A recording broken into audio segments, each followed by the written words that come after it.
long-awaited program is one step closer to being fully implemented. The bike share stations are here. NDSU has been installing the stations all week for the bike share locations. There are 7 downtown spots and 4 on campus. Ready to start riding the bikes? The bicycles themselves will not be ready until after spring break. Those involved with bike share wanted to clear up some misunderstandings and explain that the startup of the program is using existing student fees, despite that it will cost $65,000 a year to keep up. That's about $5 per student. The UND student that hung a banner with the words "Fire Kelly" at a hockey game last week now says the banner was in reference to the university's president recent actions.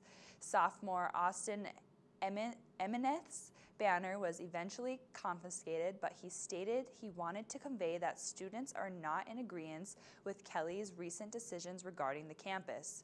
Resident Robert Kelly recently pushed for the cancellation of a Springfest, a major celebration at the end of the spring semester, because of complaints that it was getting out of hand.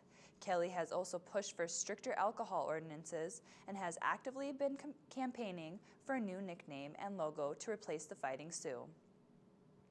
Move over, Kat Perkins. It looks like another North Dakotan is making waves on TV.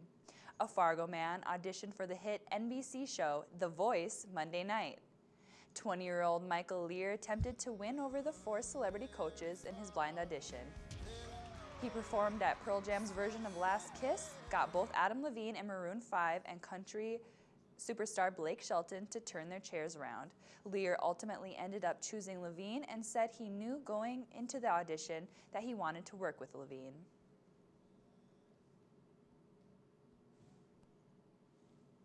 When the Wild traveled to Washington to play the Capitals, historically didn't go all that well for Minnesota.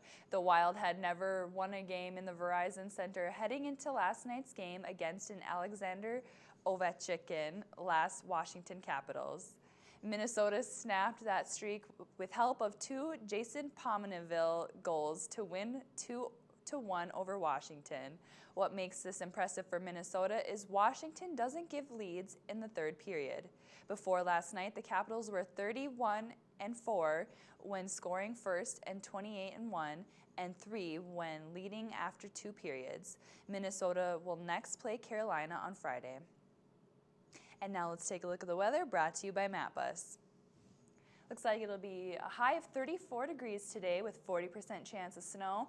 Partly sunny over the weekend, highs reaching up to the 40s this week and almost 50 on Tuesday, and mostly cloudy on Wednesday and Thursday.